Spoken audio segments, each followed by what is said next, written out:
मैं Navneet Gautam's classes of physics में आप सभी का स्वागत करता हूं। तो बीएससी सेकेंड ईयर के लिए लास्ट लेक्चर में मैंने आपको electric field due to a dipole कराया था, यानी वैद्युत द्विध्रुव के कारण वैद्युत क्षेत्र की तीव्रता। ठीक है, आइए उस एक डेरिवेशन, वो सबसे इम्पोर्टेंट डेरिवेशन था। अब तक के जितने भी लेक्चर हो चुके हैं तो आप उस पर इम्पोर्टेंट लिखेंगे और वो बहुत बार एग्जामिनेशन में पूछा गया है, आप आंसर में देख सकते हैं। आइए उस डेरिवेशन के साथ कई बार क्या हुआ है, एक डेरिवेशन और लग के आता है, लेकिन इस डेरिवेशन को मैं सेपरेटली करा देता हूँ। सेपरेटली आ जाता है तो सेपरेटली आप करेंगे, और उस डेरिवेशन के साथ आएगा तो फिर कैसे करना है, दोनों का डायग्राम सेम हो जाएगा, दोनों की लैंग्वेज सेम हो जाएगी, बाकी है ना जो अलग पोर्शन है वो वहाँ से हो जाएगा। लेकिन मैं इसे सेपरेटली करा रहा हूँ, सेपरेट आए हैं दोनों तो सेपरेट करने हैं, और दोनों साथ आते हैं तो दोनों की लैंग्वेज और दोनों का डायग्राम कॉमन हो जाएगा। बाकी जो मेन डेरिवेशन है वो दोनों का अलग अलग करके आना है। ठीक है, आओ चलते हैं। हेडिंग क्या है आपकी, इलेक्ट्रिक फील्ड तो निकाल दिया आपने डाइपोल के कारण, अब आप इलेक्ट्रिक पोटेंशियल निकालेंगे। तो हेडिंग है इलेक्ट्रिक पोटेंशियल।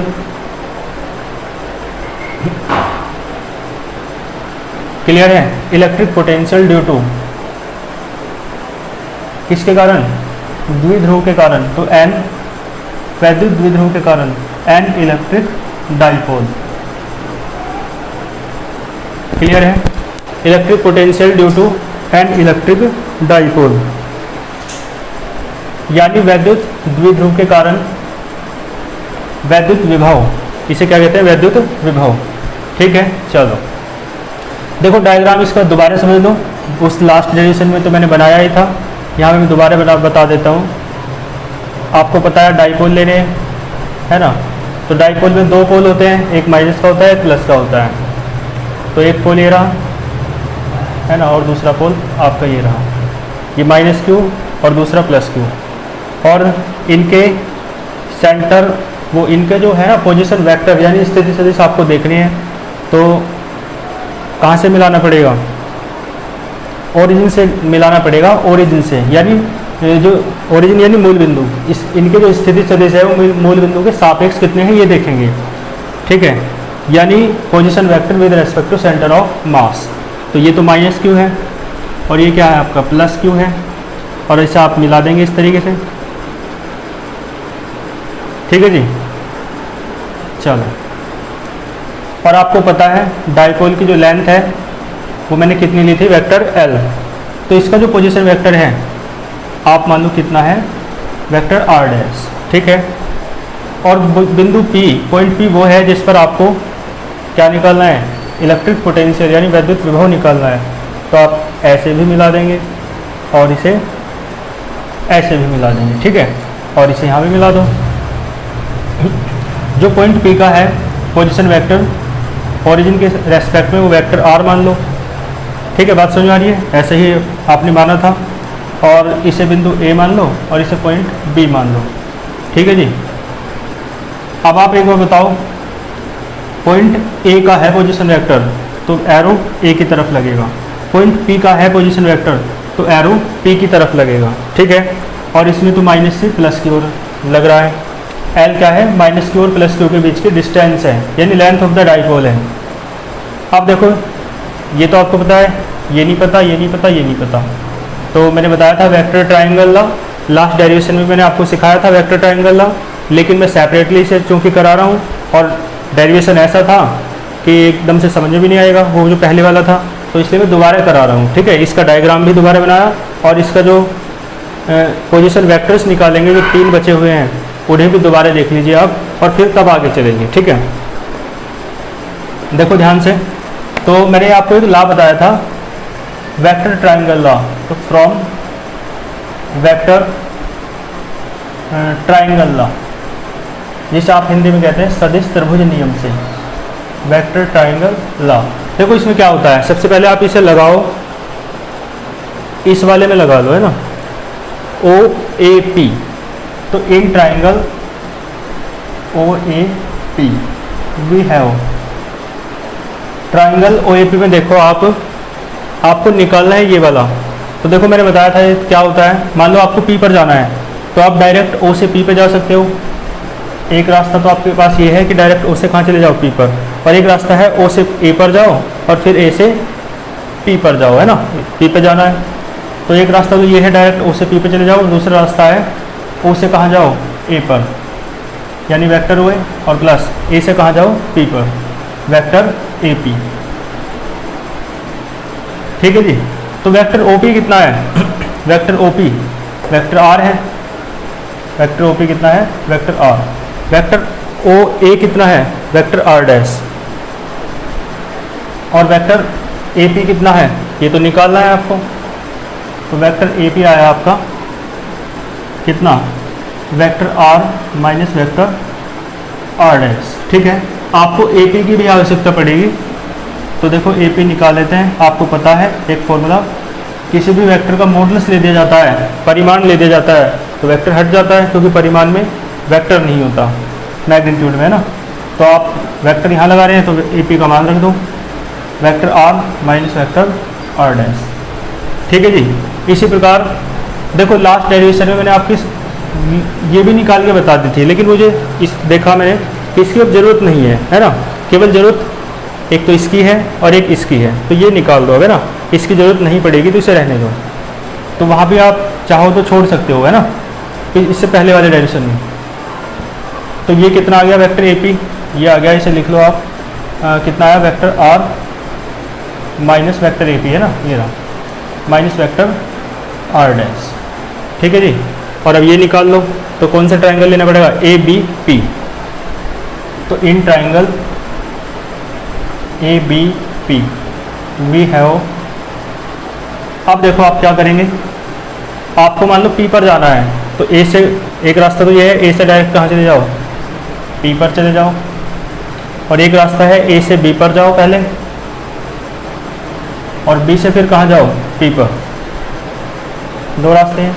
ठीक है, ए पी की वैल्यू रखो, ए पी की वैल्यू ये रही, vector r minus vector r dash, और बराबर वेक्टर ए बी है, वेक्टर एल, और वेक्टर बी पी आपको निकालना है, तो वेक्टर एल इधर चला जाएगा, तो वेक्टर बी पी आपका कितना आया, vector r minus vector r dash minus के वेक्टर एल। आप बी पी की वैल्यू निकालो क्योंकि उसकी ज़रूरत पड़ेगी आपको। तो देखो जो बी पी है आपका, modulus of vector B P, और दोनों तरफ का मॉडुलस हटा दो, तो vector r minus vector r dash minus के वेक्टर एल। ठीक है जी, बी पी की वैल्यू निकल गई। चलो यहाँ तक नोट करो, फिर चलते हैं आगे।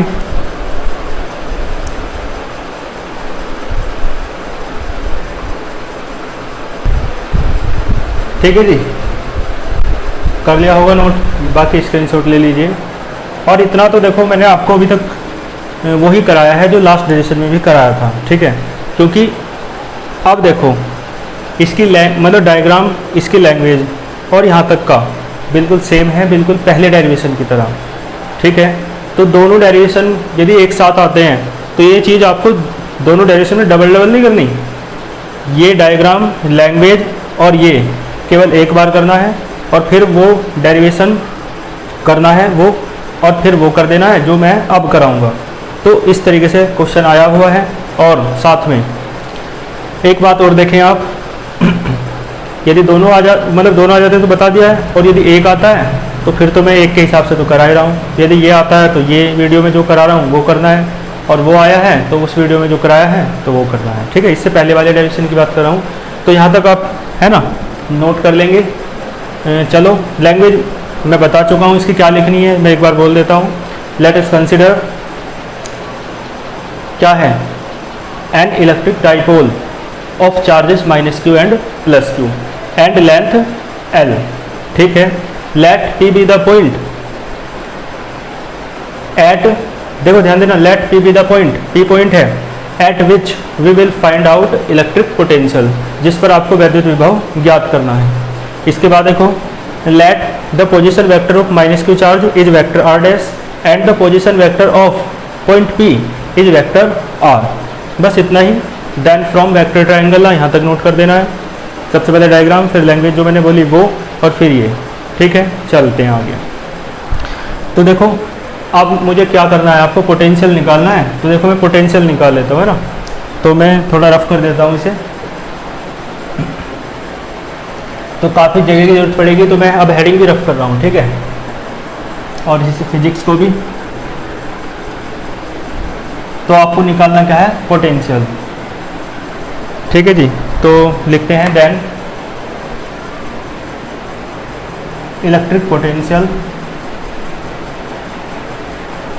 Then electric potential. और किसके कारण निकाल रहे हो जी, ड्यू टू, ये तो हेडिंग लिखी ही थी हालांकि, due to an electric dipole, electric dipole के कारण निकाल रहे हैं, यानी वैद्युत द्विध्रुव के कारण वैद्युत विभव। चलो देखो क्या करना है, आपको पता है पॉइंट चार्ज के कारण मैंने करा रखा है डेरिवेशन, बिंदु आवेश के कारण जो वैद्युत विभव होता है उसकी हेल्प आप लेंगे, और आपको पता है वो क्या होता है, electric potential due to a point charge, ये होता है Q अपॉन R, होता है नहीं। अब यहाँ पे आपको निकालना है डाइपोल के कारण, तो आपको प्लस क्यू चार्ज के कारण भी निकालना पड़ेगा, माइनस क्यू के चार्ज के कारण भी निकालना पड़ेगा, और फिर दोनों को जोड़ देंगे, ठीक है। तो पूरे डाइपोल के कारण इलेक्ट्रिक पोटेंशियल यानी वैद्युत विभव निकल जाएगा। तो देखो V is equals to V1 plus V2, V1 मान लो प्लस क्यू के कारण है, V2 मान लो माइनस क्यू के कारण है। तो V इज इक्वल्स टू देखो V1 प्लस क्यू के कारण Q अपॉन प्लस क्यू आएगा, प्लस क्यू कारण है मान लो V1, और डिस्टेंस वो लेते हैं जिस पॉइंट पर निकालते हैं और जिसके कारण निकालते हैं। अब आप V1 निकाल रहे हो प्लस क्यू के कारण, और किस पॉइंट पर निकाल रहे हैं, पॉइंट P पर, तो डिस्टेंस ये वाली लेनी पड़ेगी, यानी BP। तो यहाँ क्या आ जाएगा, BP आ जाएगा, ठीक है जी। और प्लस अब V2 की बात करो, माइनस क्यू चार्ज के कारण है, तो माइनस क्यू चार्ज आएगा अपॉन क्या आएगा, माइनस क्यू चार्ज के कारण निकाल रहे हैं, पॉइंट P पर निकाल रहे हैं, तो इन दोनों के बीच की डिस्टेंस लेनी पड़ेगी, यानी AP। तो यहाँ क्या आएगा, AP आ जाएगा, ठीक है। और BP की वैल्यू आपको पता है, BP की वैल्यू ये रही, AP की वैल्यू ये रही, वैल्यू रखो। तो V इक्वल्स टू, एक काम करो 1/4πε0 कॉमन ले लो, Q भी कॉमन आ रहा है, तो 1/BP, और BP का मान ये रहा, vector R minus vector R dash minus के वेक्टर L। और जिसने इससे पहले वाला डेरिवेशन पढ़ लिया है ना, समझ लिया है बहुत अच्छे से, उसे इस डेरिवेशन में कोई दिक्कत नहीं आएगी, क्योंकि ये वाला उससे आसान है, ठीक है। बीच में माइनस आ जाएगा, प्लस माइनस माइनस ये बाहर ले लिया, 1/AP बचा, और AP का मान क्या है, ये रहा। तो vector R minus vector R dash, ठीक है। ये कौन सा है, ये मान लो इक्वेशन फर्स्ट है। बात समझ में आई। अब आपको पता है करना क्या होता है, पिछले डेरिवेशन में भी यहाँ पे ऐसे इलेक्ट्रिक फील्ड के लिए इक्वेशन बना दी थी, और फिर यहाँ से इसे उठा लिया था, पहले इसकी वैल्यू निकाली थी। इसी प्रकार अब इसे अलग उठा लो, इसकी वैल्यू निकालेंगे, ठीक है। मैं इसे रफ कर रहा हूँ, ठीक है ना। चलो, और ये जो है आपका BP आपका कितना है, ये रहा वेक्टर BP। देखो वेक्टर BP कितना था, vector R minus vector R dash और माइनस के वेक्टर L, ठीक है। यही तो है वेक्टर BP। इसके बाद बताओ, अब देखो पहले इसे अलग उठाना पड़ेगा, इसकी वैल्यू निकालनी है ना, तो वी हैव, आप इसकी वैल्यू अलग निकाल लो, vector R minus vector R dash और माइनस के वेक्टर L। देखो पावर 1 है, ऊपर जाके -1 पावर हो जाएगी, तो vector R minus vector R dash minus के वेक्टर L, और इसकी पावर -1 हो गई, ठीक है जी। एक काम कर लो, यहाँ पे स्क्वायर लिख लूँ और यहाँ पे 1/2 लिख लूँ, कोई दिक्कत थोड़ी ना है। और देखो ये A ये B, तो A माइनस B का होल स्क्वायर ओपन कर लें, समझ गए ना। तो क्या आ जाएगा, देखो ध्यान देना, A ये है B ये है, तो A यानी क्या जाएगा, ध्यान देना, वेक्टर R A तो ये है ना, माइनस वेक्टर R डैश का होल स्क्वायर, क्योंकि A square plus B square यानी वेक्टर L का स्क्वायर, और -2AB, तो माइनस के 2 vector R minus vector R dash और डॉट वेक्टर L, डॉट लगेगा, ठीक है। ये हो गया, और माइनस की पावर 1/2 है, होल स्क्वायर वाला होल स्क्वायर खोल दिया है। बात समझ में आ रही है, ये बिल्कुल ऐसे चल रहा है इधर। देखो इसमें से कुछ कॉमन ले लो, ये वाला कॉमन ले लो, उठा लो। हाँ एक बात मैं आपको बता दूं, यदि आपको पीडीएफ नोट्स में देता हूं तो कई बार क्या होता है, माइंड हर समय अलग अलग काम करता है। तो मान लो मैं यहाँ करा रहा हूँ तो कैलकुलेशन में एक दो लाइन ऊपर नीचे अलग हो जाए, आंसर तो बिल्कुल ठीक आएगा, लेकिन कैलकुलेशन तो करने के बहुत तरीके हैं, है ना। तो इसलिए पीडीएफ नोट्स में और यहाँ थोड़ा डिफरेंस हो सकता है कैलकुलेशन में, और आपको कैलकुलेशन तो याद थोड़ी ना करनी है, वो तो खुद करनी है ना। तो आप समझ जाएंगे मैथमेटिकल सारा काम हो रहा है। देखो यहाँ से आप इसे कॉमन ले लो, या आप कॉमन लेने से पहले एक काम कर लो,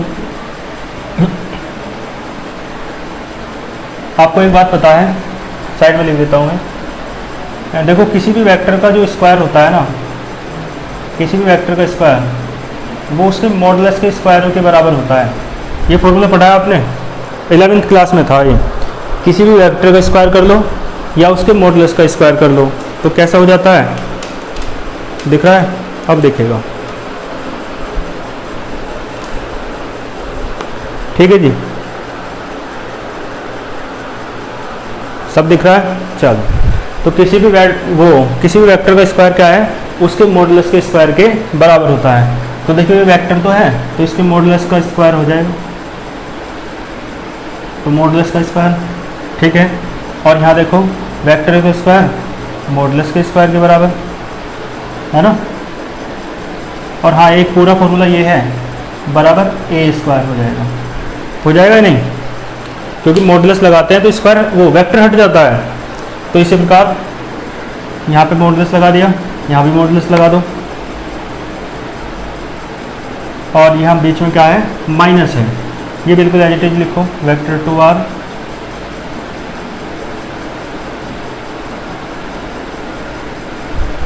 ठीक है जी। चलो तो देखो यहाँ से कॉमन उठा लो, ये वाला कॉमन उठाओगे, vector r minus vector r dash और इसकी होल स्क्वायर है। और आपको पता है जो कॉमन लेते हैं ना उसमें पावर भी साथ में लग के आती है। तो अंदर क्या बचा, अंदर यहाँ तो 1 बचा क्योंकि यहाँ से कॉमन लिया है। और देखो यहाँ पे ये है नहीं, तो आपको एक बात पता होगा, जिसे कॉमन लेते हैं उससे डिवाइड करते हैं वास्तव में, है ना। तो ये भी डिवाइड हो जाएगा इससे, और ये भी डिवाइड हो जाएगा।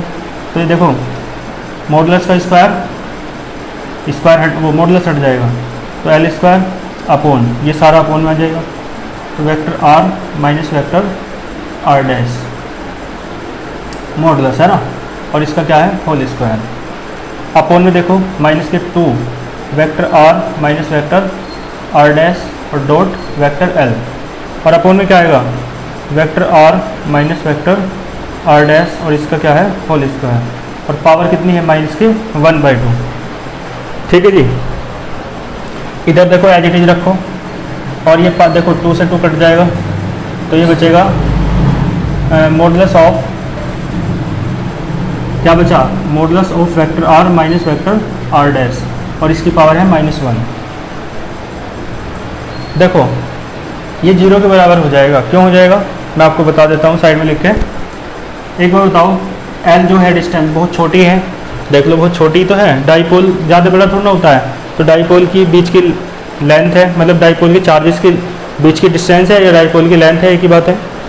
तो ये स्मॉल डिस्टेंस थी, अब इसका स्क्वायर करेंगे तो ये और स्मॉल हो जाएगी। आपको पता है ना, किसी छोटी संख्या का वर्क करते हैं तो और छोटी हो जाती है। और फिर आप इतनी बड़ी डिस्टेंस से, ये डिस्टेंस बहुत बड़ी है, इससे क्या कर रहे हैं आप, डिवाइड कर रहे हैं, वो भी इसके स्क्वायर से डिवाइड कर रहे हैं। तो जो L square upon modulus of r minus r dash का जो होल स्क्वायर है ना, ये बहुत छोटी संख्या है, इतनी छोटी है कि लगभग 0 के बराबर है। तो इसे आप 0 के बराबर रख दो, ठीक है जी। ये लगभग किसके बराबर आया, 0 के, छोड़ दो उसे। तो ये बचा माइनस, ये तो खत्म, ये आ गया बस।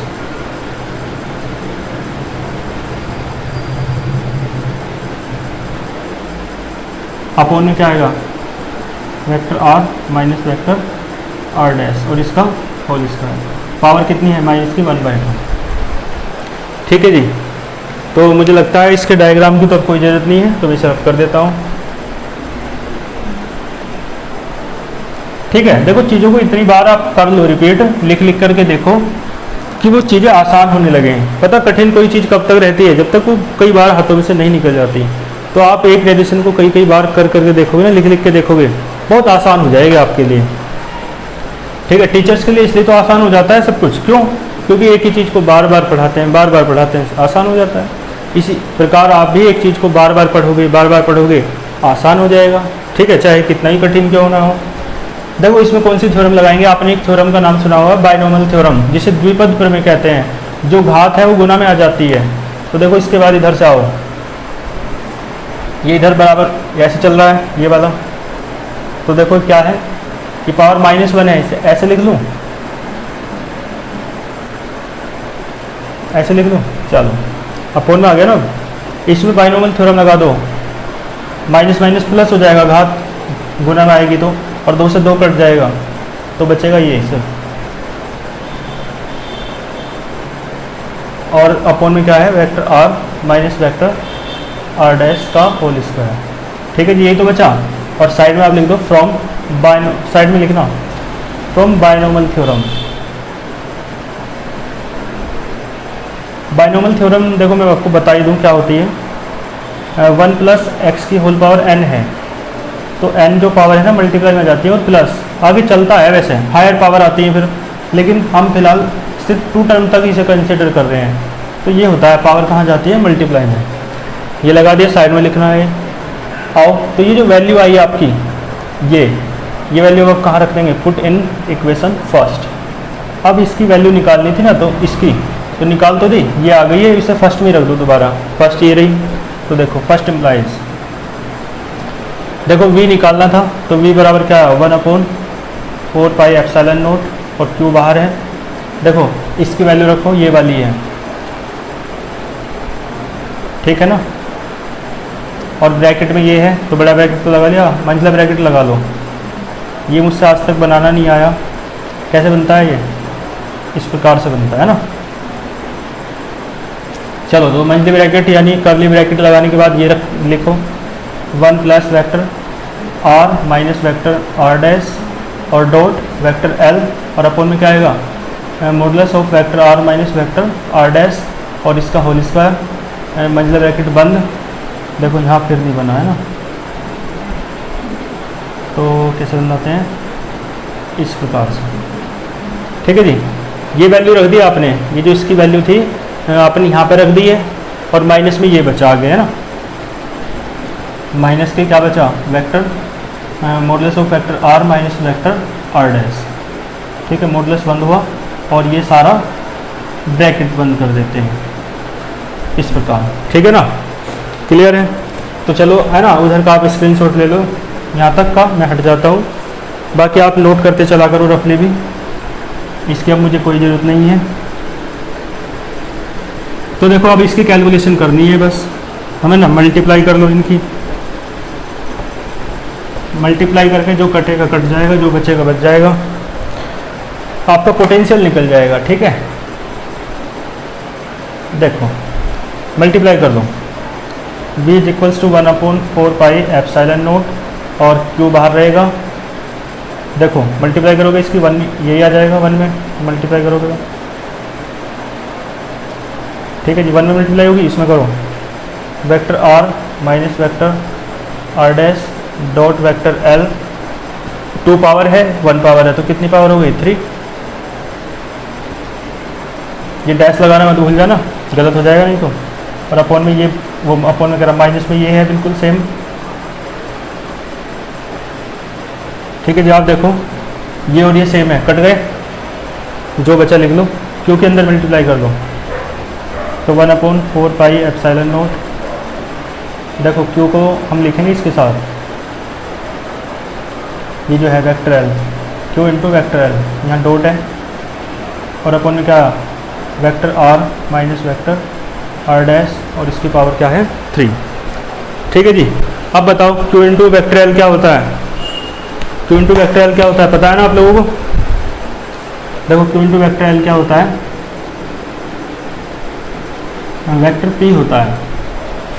ठीक है जी, अभी मैं आपसे पूछता क्यू इंटू वेक्टर एल क्या होता है ना, लेकिन ये लाइव क्लास होती तो जल्दी से आप 1000 सब्सक्राइबर करवाइए, फिर लाइव क्लास चलाया करेंगे। ठीक है, क्योंकि 1000 से पहले नहीं हो पाता ना। तो क्यू इंटू वेक्टर एल क्या हो जाएगा, वेक्टर पी, तो आप इसकी वैल्यू रखो तो वेक्टर v आपका कितना आया, देखो vector r minus vector r dash और ये वेक्टर p हो जाएगा। क्या होता है डाइपोल मोमेंट, आपको याद होगा मैंने लिखवा था q इंटू 12, लेकिन यहाँ पर हमने डिस्टेंस सुविधा के लिए वेक्टर l मान रखी है ना। तो चाहे तो आप डेफिनेशन में भी l मान लो, ठीक है ना। तो यहाँ सिर्फ यही बचेगा और ये पावर कितनी है 3। तो ये जनरल एक्सप्रेशन आ गया। मैंने देखो लास्ट वाला जब इलेक्ट्रिक फील्ड इंटेंसिटी या इलेक्ट्रिक फील्ड का डेरिवेशन कराया था तब भी तो एक जनरल एक्सप्रेशन लिखा था। तो इसी प्रकार ये भी आपका जनरल एक्सप्रेशन है। ये किसका जनरल एक्सप्रेशन है, व्यापक समीकरण है किसका, वैद्युत विभव का द्विध्रुव के कारण। तो आप इसके नीचे लिख देना it is the general expression of electric potential due to an electric dipole. ठीक है, ये जनरल एक्सप्रेशन आया। आइए इसके बाद थोड़ा आगे कर चलते हैं।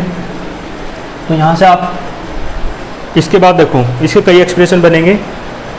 देखो इसके बाद एक स्पेशल केस है, मैंने आपको कराया था लास्ट डेरिवेशन में भी मैंने बताया था कि यदि माइनस क्यू चार्ज जो है, यदि माइनस क्यू चार्ज कहाँ पर सिचुएटेड हो, ओरिजिन पर सिचुएटेड हो। बताया था नहीं कि माइनस क्यू चार्ज जो है वो ओरिजिन यानी मूल बिंदु पर स्थित हो।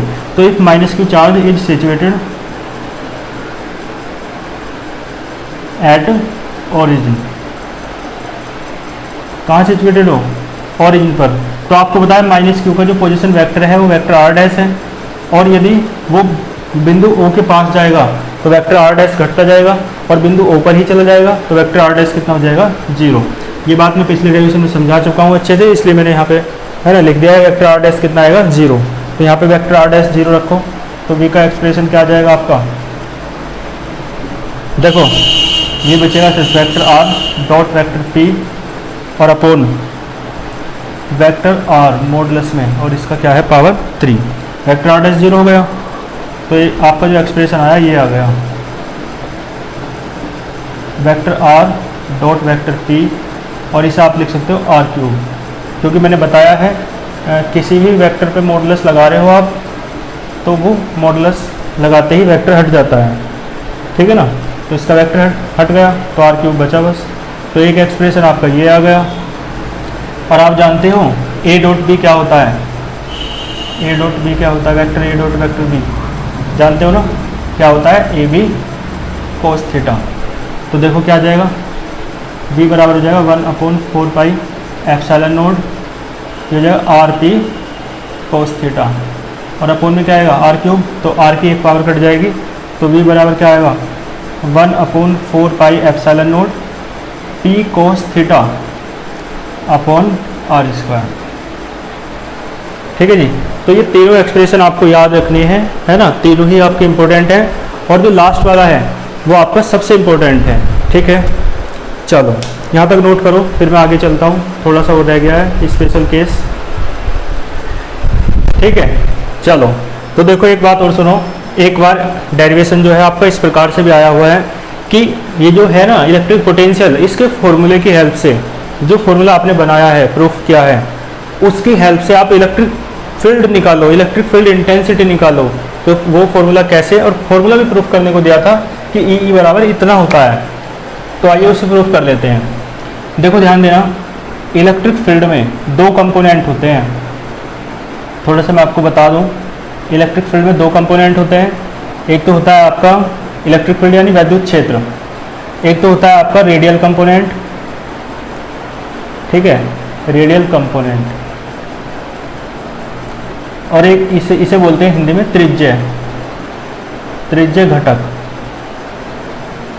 और एक होता है आपका ट्रांसवर्स कंपोनेंट, ट्रांसवर्स, ठीक है, कंपोनेंट। इसे बोलेंगे हिंदी में लंबवत, शायद है ना, या क्या बोलते हैं, लंबवत ही होता है ट्रांसवर्स तो, लंबवत।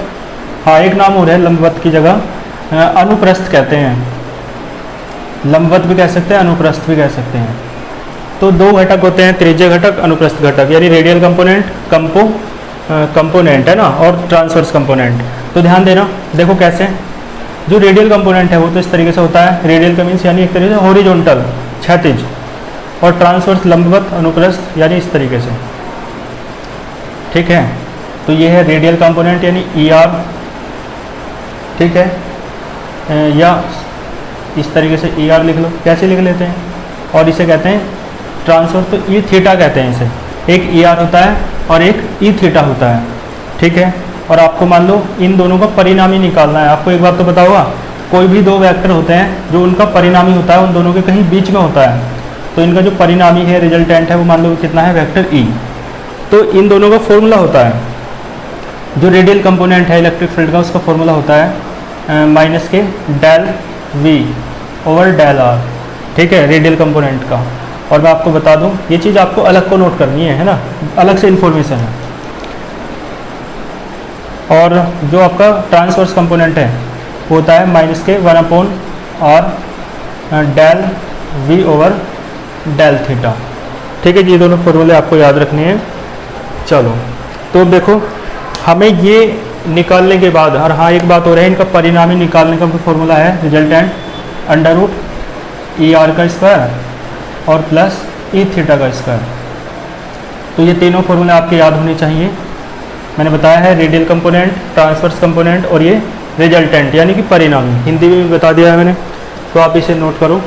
देखो अब हमें इस फॉर्मूले की हेल्प से या पोटेंशियल के फॉर्मूले की हेल्प से इलेक्ट्रिक फील्ड निकालना है, और निकाल के कितना लाना है वो भी कई बार दे देता है कि इतना लाना है, और बाकी आएगा ही वही, ठीक है। चलो, बाकी मैं आपके लिए क्वेश्चन लिख दूँगा, है ना, क्वेश्चन बता दूंगा मैं आपको किस प्रकार से आया हुआ है। देखो अब हमें इस फॉर्मूले की हेल्प लेनी है।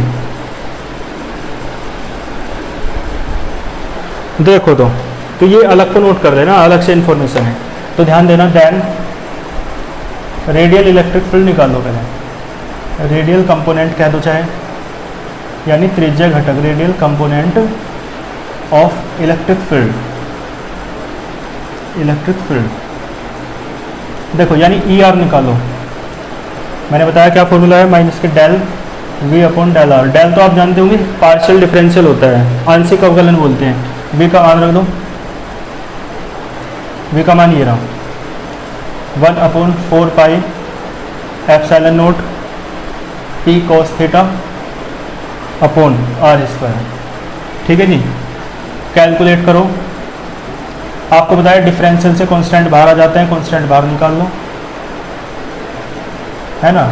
और भाई आर के रेस्पेक्ट में करें तो आर ही, आर के अलावा जो बचता है वो सारा क्या हो जाएगा, यहाँ माइनस है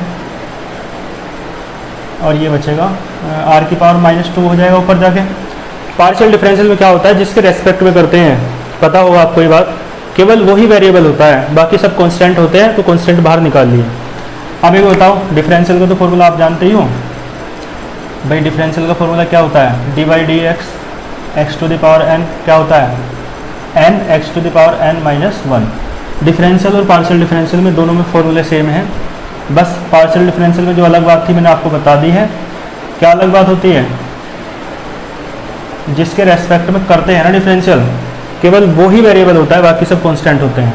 तो आर के रेस्पेक्ट में कर रहे हो तो आर वेरिएबल है, बाकी सब कांस्टेंट है, यानी थीटा भी कांस्टेंट है यहाँ पर, तो थीटा भी बाहर आ जाएगा, कोस थीटा। तो क्या बचेगा, इसका करो तो देखो ध्यान देना, मैं चलो अलग को करके बता देता हूँ। Del over del r, r to the power -2 according to this formula करो तो क्या आएगा, -2 बाहर आ जाएगा, और आर टू द पावर -2 -1, ठीक है। तो क्या आया, -2 अपॉन आर क्यूब आया है नहीं, ठीक है।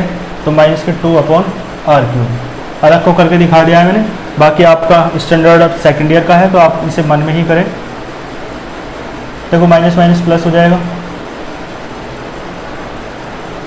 और क्या बचेगा, 2p cos theta upon r cube. तो ये डेरिवेशन अलग से आ सकता है आपसे, है ना। बाकी पोटेंशियल का डेरिवेशन यहाँ तक ही था, लेकिन अलग से पूछ सकता है, आया हुआ है एक दो बार, कि पोटेंशियल के फॉर्मूले की हेल्प से इलेक्ट्रिक फील्ड निकालो। आपने इलेक्ट्रिक फील्ड निकाला था डाइपोल के कारण, लेकिन तब वो पोटेंशियल के फॉर्मूले से नहीं निकाला था, बिल्कुल अलग ही निकाला था ना। पोटेंशियल की फॉर्मूले की हेल्प से कैसे निकालते हैं, वो ऐसे है। ई आर निकाल दिया, अब ई थीटा निकालो, फिर ई निकालना है। तो देखो एंड ई थीटा क्या है, ट्रांसवर्स कंपोनेंट,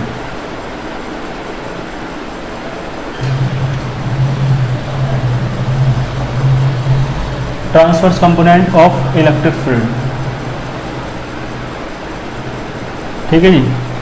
तो बताओ ई थीटा बराबर क्या हो जाएगा, 1 नहीं ये तो ऐसे नहीं होगा, फॉर्मूला लगाना पड़ेगा वही वाला जो इधर लिखा है, ये रहा, माइनस के 1/r और ये del V over del theta, तो माइनस के 1/r del over del theta और v की वैल्यू रख दो, ये रही 1/4 पाई एप्सिलॉन नोट और p cos theta upon r square. ठीक है जी, चलो जी अब ध्यान दो, e थीटा बराबर क्या आएगा, कांस्टेंट बाहर निकाल लो, माइनस के 1/r बाहर है और कांस्टेंट थीटा को छोड़ के जो भी है पार्शियल डिफरेंशियल है जिसके रेस्पेक्ट में करते हैं वही वेरिएबल होता है, तो थीटा को छोड़ के जो भी है सब बाहर आ जाएगा, कांस्टेंट है सब, ये भी बाहर आ गया, p अपॉन r स्क्वायर भी बाहर आएगा, केवल क्या बचेगा डेल ओवर डेल थीटा और यहाँ इंटू में कोस थीटा। ठीक है, देखो कोस थीटा का जो डिफरेंशियल होता है माइनस साइन थीटा होता है, पता है ना आपको, तो ये थीटा बराबर क्या आ जाएगा, पार्शियल डिफरेंशियल भी फॉर्मूले मैंने बताया सेम है बिल्कुल, तो ये बचेगा माइनस के 1/4 pi epsilon note p upon r cube हो जाएगा, r क्यूब, और ये क्या बचेगा कोस थीटा क्या हो जाता है माइनस साइन थीटा। तो आपका जो ई थीटा निकल के आया वो कितना आया, 1/4 पाई एप्सिलॉन नोट और p sine theta upon r cube. ठीक है जी, बताओ कोई दिक्कत हो तो, अब इनके मान रखने हैं बस दोनों के, तो मैं इधर का रफ कर देता हूँ, इसमें मान रखना है क्योंकि हमें क्या निकालना है, हमें निकालना है ये रिजल्टेंट इलेक्ट्रिक फील्ड, यानी ई आर और ये थीटा दोनों के कारण। तो देखो देन रिजल्टेंट इसे परिणामी कहते हैं, रिजल्टेंट इलेक्ट्रिक फील्ड FIELD। देखो ध्यान दो, मैंने बताया फॉर्मूला क्या है, √ER का स्क्वायर और प्लस ई थीटा का होल स्क्वायर है ना, ER का मान रखो, ER का मान ये रहा, तो 1/4 पाई एप्सिलॉन नोट और क्या है 2p cos थीटा अपॉन क्या है r क्यूब, इसका होल स्क्वायर प्लस ई थीटा ये रहा 1/4 पाई एप्सिलॉन नोट क्या है p साइन थीटा और अपॉन r क्यूब, इसका होल स्क्वायर। ठीक है जी, देखो जो कॉमन आ रहा है कॉमन ले लो, तो ये सारा कॉमन आ रहा है, स्क्वायर है तो अंडर रूट से बाहर ख़त्म हो जाएगा स्क्वायर जब बाहर निकलेगा, और साथ में देखो r क्यूब भी बाहर आएगा, स्क्वायर था वो ख़त्म हो गया अंडर रूट से बाहर आके, और p भी बाहर आ रहा है तो अंडर रूट के अंदर बचेगा 2 का 4 हो जाएगा, और ये कोस स्क्वायर थीटा और वहाँ बचेगा साइन स्क्वायर थीटा। ठीक है, मैथमेटिक्स तो आपका अच्छा होगा इसलिए मैं थोड़ा जल्दी डायरेक्ट कर रहा हूँ, ज़्यादा मतलब मैथमेटिकल कैलकुलेशन में आपको ज़्यादा समझा नहीं रहा। आपको एक बात पता है, देखो इसे ऐसे लिख लो 3 cos square theta plus cos square theta, क्योंकि आपको पता है sine square theta plus cos square theta क्या होता है 1 होता है, तो आप इसे लिख सकते हो 1/4 pi epsilon note p upon r cube और अंडर रूट में आ जाएगा 1 प्लस ये 1 है 1 प्लस 3 cos स्क्वायर थीटा। तो ये आपका इलेक्ट्रिक फील्ड निकल गया है, किसकी हेल्प से, पोटेंशियल के फॉर्मूले की हेल्प से है ना, क्योंकि पोटेंशियल के फॉर्मूले की तो हेल्प ली तब ई आर निकाला, पोटेंशियल के फॉर्मूले की हेल्प ली ई थीटा निकाला, और ई आर ई थीटा निकलने के बाद ही तो इस फॉर्मूले की हेल्प से ये निकला, तो नीचे लिख देना it is the resultant electric field है ना by help of electric potential formula. ठीक है, और कई बार देखो कह सकता है कि ये प्रोड्यूस द इलेक्ट्रिक फील्ड या expression of electric field by the help of electric potential formula या इलेक्ट्रिक पोटेंशियल, ये कई बार ऐसा कह सकता है TPT टू प्रूव दैट, और ये कह देगा, और फिर चाहे ये कहे कि पोटेंशियल फॉर्मूले की हेल्प से करो या ना कहे, ये एक्सप्रेशन यदि आपको प्रूफ करना है तो पोटेंशियल फॉर्मूले की हेल्प से ही करना पड़ेगा, क्योंकि आपने देखा है जो इससे पहले लेक्चर में मैंने आपको इलेक्ट्रिक फील्ड का डेरिवेशन कराया था वो इससे अलग था या नहीं, इससे अलग था वो।